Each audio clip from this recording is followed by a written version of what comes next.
All right, welcome. Today, we're going to become digital detectives, kind of like modern-day code breakers. And our mission?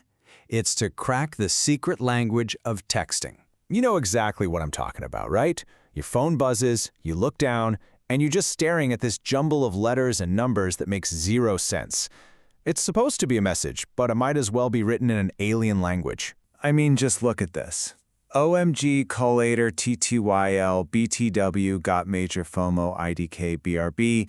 It seriously looks like a cat just decided to take a nap on a keyboard. But I promise you, there is an actual coherent message hiding in there. So what on earth is going on? Well, this isn't just random chaos. This whole texting code, it was actually born from a very real, very practical need. And that need was efficiency. It pretty much boils down to four key things. First, speed. It's just way faster to type. Then there's convenience, because it makes those quick back-and-forth chats so much easier. It's a huge space saver, which is a habit we picked up from the old days of SMS messages with their strict character limits. And finally, it creates informality. You could almost call it the linguistic version of a friendly high five. Okay, so now we get why this code even exists. So it's time to build your own toolkit. Think of these abbreviations as more than just shortcuts. They're kind of the building blocks of digital communities, like a shared dialect that basically says, hey, you're one of us. So let's get you fluent, starting with some of the biggest ones out there. First up in our toolkit, FOMO. This stands for the fear of missing out. And come on, we have all felt this. It's that little pang of anxiety you get when you're having a quiet night in and you're scrolling through social media, seeing all your friends having an amazing time without you. So yeah, you might get a text from a friend saying something just like this. That's when you hear, the FOMO is real. It's actually a surprisingly deep feeling, all packed into just 4 little letters. Next up, we've got a true classic, IDK, which stands for, of course, I don't know. This is your go-to, all-purpose shorthand for when you're not sure about something. It's simple, it's effective, and you see it absolutely everywhere. You see it all the time. Someone asks, when's the meeting? And the reply comes right back, IDK? Maybe check your calendar? A little bit sassy, but super efficient. Gets the point across without wasting a single keystroke. Okay, next on our list is TTYL, which is talk to you later. This is your standard, super friendly way to sign off from a casual chat. It feels way less final than goodbye, and it just signals that the conversation is paused, not over for good. And who can't relate to this one?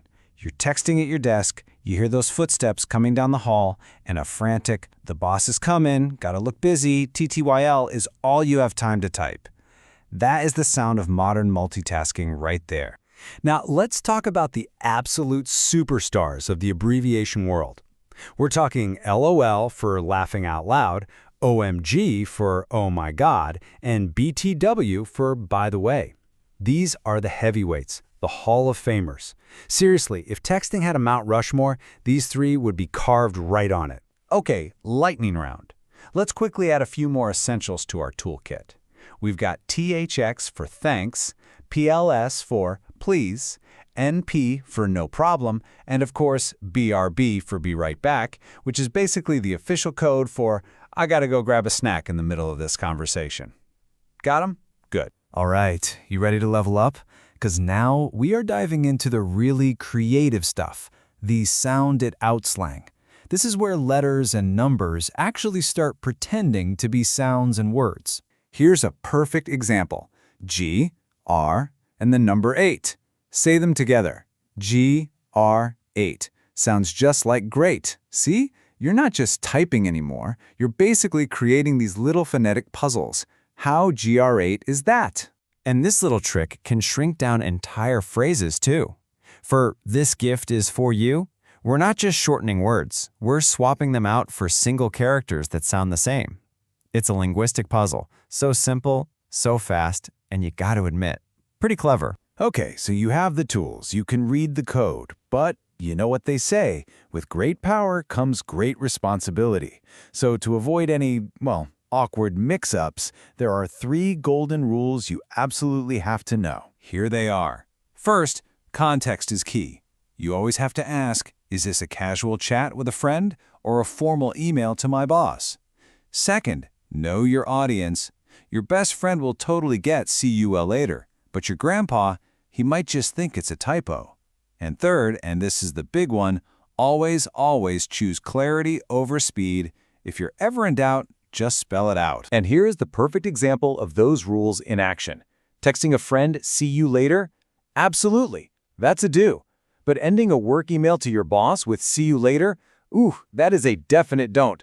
You might just get a reply that says, IDK, what you mean? So, there you have it. We've cracked the code. We've gone all the way from alphabet soup to being fluent in text speak. But this quick evolution leaves us with one last, really interesting question to think about. As our technology keeps changing at lightning speed, what's next for our language? What will the secret codes of the future look like? It's something to think about. DTYL.